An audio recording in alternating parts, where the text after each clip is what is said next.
ನಮಸ್ಕಾರ. Info with Swati ಚಾನಲ್ಗೆ ಆತ್ಮೀಯವಾದ ಸುಸ್ವಾಗತ. ತುಂಬಾ ಇಂಪಾರ್ಟೆಂಟ್ ವಿಚಾರ, LPG ಸಿಲಿಂಡರ್ ಬಗ್ಗೆ, ಹಾಗೇನೆ ನಿಮ್ಗೆ ಗೃಹ ಜ್ಯೋತಿ ಬಗ್ಗೆ ಒಂದು ಇನ್ಫಾರ್ಮೇಶನ್ ಕೊಡಬೇಕಾಗಿದೆ. ವಿಡಿಯೋನ ಕಂಟಿನ್ಯೂಸ್ ಆಗಿ ವಾಚ್ ಮಾಡಿ, ಹಾಗೆ ದಯವಿಟ್ಟು ಚಾನಲ್ ಸಬ್ಸ್ಕ್ರೈಬ್ ಮಾಡ್ಕೊಳ್ಳೋದನ್ನ ಮರಿಬೇಡಿ. ಇವಾಗ ನೀವೆಲ್ಲರೂ ಗ್ಯಾಸ್ ಸಿಲಿಂಡರ್ ನ ತಗೋತಾ ಇದ್ದೀರಾ. ಒಂದು ಸಬ್ಸಿಡಿ ಆಧಾರದ ಮೇಲೂ ಬರ್ತಾ ಇದೆ, ಇನ್ನೊಂದು ನಿಮಗೆ ನಾರ್ಮಲ್ ಆಗಿ ಕಮರ್ಷಿಯಲ್ ಯೂಸ್ ಅಥವಾ ಡೊಮೆಸ್ಟಿಕ್ ಯೂಸ್ ಎಲ್ಲಾನು ತಗೋತಾ ಇದ್ದೀರಾ. ಈ KYC ಮಾಡಿಸ್ಕೋಬೇಕು ಅಂತ ಹೇಳ್ಬಿಟ್ಟು ಸೆಂಟ್ರಲ್ ಗವರ್ಮೆಂಟ್ ಇಂದ ಆದೇಶ ಆಗಿರುವಂತದ್ದು. ಈ KYC ಮಾಡಿಸ್ಕೊಳ್ಳಿ ಅಂತ ಹೇಳಿ ತುಂಬಾ ದಿನ ಆಗಿತ್ತು ಬಿಡಿ, ಆದ್ರೂ ನಮ್ ಜನ ನೆಗ್ಲೆಕ್ಟ್ ಮಾಡೋದ್ರಲ್ಲಿ ಫಸ್ಟ್ ಅಲ್ವಾ. ಸೊ ಏನಾಗಿದೆ ಅಂತಂದ್ರೆ, ಈ ಆಗಸ್ಟ್ 16ನೇ ತಾರೀಕು ಇದಕ್ಕೆ ಕೊನೆಯ ದಿನಾಂಕ. ಈ KYC ನ ನೀವು ಮಾಡಿಸ್ಕೊಳ್ಳೇಬೇಕು. ಯಾವ ರೀತಿ ಮಾಡಿಸ್ಕೋಬೇಕು, ಎಲ್ಲಿಗೆ ಹೋಗಿ ಮಾಡಿಸ್ಕೋಬೇಕು, ಇದಕ್ಕೂ ಉತ್ತರ ಕೊಡ್ತೀನಿ ನಾನು. ನಮ್ಮ ಗ್ಯಾಸಿನ ಯಾವ್ದು ನಮ್ದು HP ನ, ಇಂಡಿಯನ್ ಗ್ಯಾಸ, ಭಾರತ್ ಗ್ಯಾಸ, ಅದಕ್ಕೆ ಸರ್ಟನ್ ಅಪ್ಲಿಕೇಶನ್ಸ್ ಗಳು ಇರುತ್ತೆ. ಅದರಲ್ಲಿ ನೀವು ಇನ್ಸ್ಟಾಲ್ ಮಾಡ್ಕೊಂಡು ಈ KYC ನ ಮಾಡಬಹುದು. ಆದ್ರೆ ನಮ್ಮ ಗವರ್ಮೆಂಟ್ ಯಾವ ರೀತಿ ಅಂತ ಹೇಳಿದ್ರೆ ಗೊತ್ತಲ್ಲ, ಏನಾದ್ರೂ ಎಮರ್ಜೆನ್ಸಿ ಇದೆ, ಏನೋ ಮಾಡ್ಬೇಕು, ಅಪ್ಡೇಟ್ ಮಾಡ್ಬೇಕು ಅಂತ ಅಂದ್ರೆ ಸರ್ವರೇ ವರ್ಕ್ ಆಗೋದಿಲ್ಲ, ಇಲ್ಲ ವೆಬ್ಸೈಟ್ ವರ್ಕ್ ಆಗೋದಿಲ್ಲ. ಇದು ಸರ್ವೇ ಸಾಮಾನ್ಯವಾಗಿ ನಮ್ಮ ಇದ್ರದ್ದು ಪ್ರಾಬ್ಲಮ್. ಏನು ಮಾಡಕ್ ಆಗಲ್ಲ, ಟೆಕ್ನಿಕಲ್ ಇಶ್ಯೂ ಅಂತ ಅದಕ್ಕೊಂದು ರೀಸನ್ ಕೊಡ್ತಾರೆ.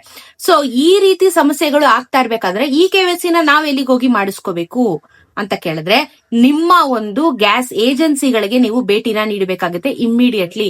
ಸೊ ಗ್ಯಾಸ್ ಏಜೆನ್ಸಿಗಳಿಗೆ ನಿಮ್ಮ ಗ್ಯಾಸ್ ನಿಮ್ದೊಂದು ಫಾರಂ ಕೊಟ್ಟಿರ್ತಾರೆ, ಒಂದು ಕಾರ್ಡ್ ತರ ಕೊಟ್ಟಿರ್ತಾರೆ, ಬುಕ್ ಕೊಟ್ಟಿರ್ತಾರೆ, ಅದನ್ನ ತಗೊಂಡ್ ಹೋಗ್ಬೇಕು. ಯಾಕಂದ್ರೆ ನಂಬರ್ ಕೊಡ್ಬೇಕಾಗುತ್ತೆ, ನಿಮ್ಮ ಕಸ್ಟಮರ್ ಐಡಿ ಕೊಡ್ಬೇಕಾಗುತ್ತೆ.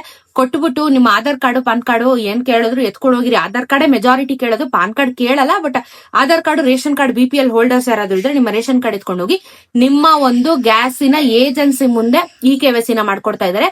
ಸೊ ತಮ್ಮ ಇಂಪ್ರೆಷನ್ ತಗೋತಾರೆ, ಫೋಟೋ ತಗೋತಾರೆ, ಈ KYC ನ ನೀವು ಮಾಡಿ ಬರ್ಬೇಕಾಗತ್ತೆ. ಇಲ್ಲ ನಾನ್ ಮಾಡೇ ಇಲ್ಲ, ನಾನ್ ಮಾಡೋದಿಲ್ಲ ಅಂತ ಏನಾದ್ರು ನೀವ್ ಹೇಳಿದ್ರೆ, ಇವಾಗ ಯಾವ ರೀತಿ ನಿಮಗೆ ತೊಂದರೆಗಳು ಆಗತ್ತೆ ಅಂತ ಅಂದ್ರೆ, ಒಂದು ಸಬ್ಸಿಡಿ ಕ್ಯಾನ್ಸಲ್ ಆಗುತ್ತೆ ಅಫ್ಕೋರ್ಸ್. ಅದು ಬಿಟ್ಟು ಕಮರ್ಷಿಯಲ್ ಯೂಸ್ಗೆ ಅಂದ್ರೆ ಎಕ್ಸಾಂಪಲ್ ಹೋಟೆಲ್ಗಳಿಗೆ, ಲಾರ್ಜ್ ಸ್ಕೇಲ್ ಇಂಡಸ್ಟ್ರಿಗಳಿಗೆ ಏನು ನಾವು ಗ್ಯಾಸ್ ಗಳನ್ನ ತಗೋತಾ ಇದೀವಿ. ಹೋಟೆಲ್ಗಳಿಗೆಲ್ಲ ನಾವೇನ್ ಗ್ಯಾಸ್ ತಗೋತೀವಿ, 1,500, 2,000 ಡೊಮೆಸ್ಟಿಕ್ ಅಲ್ಲಿ, ಸಾರಿ ಇದು ಕಮರ್ಷಿಯಲ್ ಯೂಸ್ ಅಂತ ಏನ್ ತಗೋತೀವಿ, ಅದನ್ನ ನಾವು 2,000, 3,000 ಕೊಟ್ಟು ನಾವು ಗ್ಯಾಸ್ ಸಿಲಿಂಡರ್ ನ ತಗೋಬೇಕಾಗತ್ತೆ. ಸೊ ನಾವು ಮನೆಗೆ ತಗೋತಾ ಇರುವಂತದ್ದು ಬೇರೆ, ಡೊಮೆಸ್ಟಿಕ್ ಅವರಿಗೆ ಕೊಡುವಂತದ್ದು commercial use. So commercial use rate ಅಲ್ಲಿ ನಾವು ಡೊಮೆಸ್ಟಿಕ್ ಗೆ ತಗೋಬೇಕಾಗತ್ತೆ. ಈ ರೀತಿ ದೊಡ್ಡ ಸಂದರ್ಭ ಉಂಟಾಗುವಂತ ಸಾಧ್ಯತೆಗಳು ಇದಾವೆ. ಸೊ ಹಾಗಾಗಿ ಈ KYC ಮಾಡಿಸ್ಕೊಂಡ್ ಬಂದ್ಬಿಟ್ರೆ ನಿಮ್ಗೆ ಏನು ಡೊಮೆಸ್ಟಿಕ್ ರೇಟ್ ಅಲ್ಲಿ ನಮ್ಗೆ ಏನ್ ಸಿಗುತ್ತೆ, 950 ರೂಪಾಯಿ ತನಕ ಆಗಿರೋದು ಗ್ಯಾಸ್ ಅದೇ ರೇಟ್ ಅಲ್ಲಿ ಕಂಟಿನ್ಯೂ ಆಗುತ್ತೆ. ಇಲ್ಲ ಅಂದ್ರೆ ನೀವು 2,000 ರೂಪಾಯಿ ಕೊಟ್ಬಿಟ್ಟು ಇನ್ ಮುಂದೆ ಗ್ಯಾಸ್ ನ ತಗೋಬೇಕಾಗುತ್ತೆ. ಈ ರೂಲ್ಸ್ ನ ಈಗ ಸೆಂಟ್ರಲ್ ಗವರ್ಮೆಂಟ್ ಇಂದ ಆದೇಶ ಮಾಡಿರೋ ಕಾರಣ, ಆಮೇಲೆ ನಿಮಗೆ ಗೊತ್ತು ಯುದ್ಧ ಎಲ್ಲ ನಡೀತಾ ಇರೋ ಕಾರಣ, ಸ್ವಲ್ಪ ಪೆಟ್ರೋಲ್, ಡೀಸೆಲ್, ಗ್ಯಾಸ್ ಎಲ್ಲದ್ರ ಬಗ್ಗೆ ತೊಂದರೆ ಆಗಿರೋ ಕಾರಣ ಈ KYC ಕಂಪಲ್ಸರಿ ಮಾಡಿದ್ದಾರೆ. ಸೊ ಈ KYC ಮಾಡಿಸಿಲ್ಲ ಅಂತಂದ್ರೆ ನೀವು ಕಮರ್ಷಿಯಲ್ ಅಮೌಂಟ್ ನ ಪೇ ಮಾಡಿ ಗ್ಯಾಸ್ ನ ತಗೋಬೇಕಾಗತ್ತೆ. ಸೊ ಇದು ತುಂಬಾ ಇಂಪಾರ್ಟೆಂಟ್. ಇದಕ್ಕೆ ಆಗಸ್ಟ್ 16ನೇ ತಾರೀಕು ಕಡೆಯ ದಿನಾಂಕ. ಸೊ ಇನ್ನೂ ಮಾಡಿಸ್ಕೊಂಡಿಲ್ಲ ಅಂತಂದ್ರೆ ದಯವಿಟ್ಟು ಹೋಗಿ ಮಾಡಿಸ್ಕೊಂಡು ಬನ್ನಿ. ನಾನು ಮಾಡಿದೀನಿ, ನಾನು ತಗೊಂಡಾಗ್ಲೇ ನಾನು ಈ KYC ಮಾಡಿಸಿದೀನಿ ಅಂತ ಹೇಳಿದ್ರೆ ಅದು ಯಾವ್ದು ಲೆಕ್ಕಕ್ಕೆ ಬರಲ್ಲ. ಈ ಕರೆಂಟ್ಲಿ ನೀವು ಹೋಗಿ ಮಾಡಿಸ್ಬೇಕಾಗತ್ತೆ.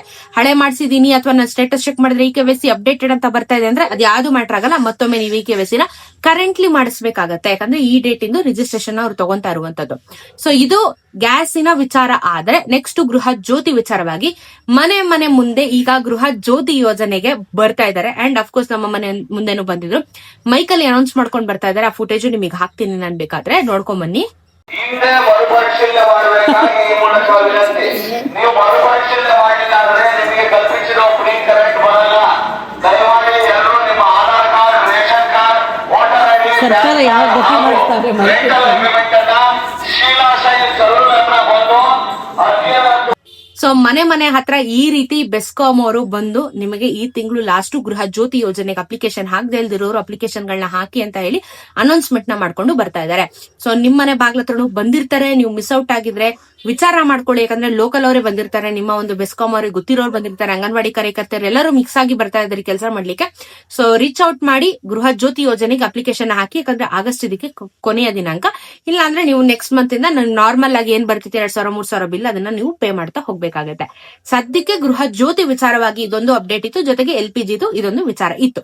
ಏನೇ ಡೌಟ್ ಇದ್ರು ಕಮೆಂಟ್ ಅಲ್ಲಿ ತಿಳಿಸಿ. ನೆಕ್ಸ್ಟ್ ಕೆಲವೊಂದಷ್ಟು ಅಪ್ಡೇಟ್ಸ್ ಗಳು ಹೊಸದಾಗಿ ಬರ್ತಾ ಇದೆ, ಅದ್ರ ಬಗ್ಗೆ ನಾನು ಅಪ್ಡೇಟ್ ಮಾಡ್ತೀನಿ. ಗೃಹ ಲಕ್ಷ್ಮಿ ಬಗ್ಗೆನೂ ಒಂದಷ್ಟು ಅಪ್ಡೇಟ್ಸ್ ಗಳಿದೆ, ಅದ್ರ ಬಗ್ಗೆನೂ ನಾನು ಇನ್ಫಾರ್ಮೇಶನ್ ಕೊಡ್ತೀನಿ. ಚಾನಲ್ ಸಬ್ಸ್ಕ್ರೈಬ್ ಮಾಡ್ಕೊಂಡು ಇದೇ ರೀತಿ ಪ್ರೋತ್ಸಾಹ ಮಾಡ್ತಾ ಇರಿ. ಸಿಗೋಣ ಇನ್ನೊಂದಷ್ಟು ವಿಡಿಯೋಲಿ. ನಮಸ್ಕಾರ.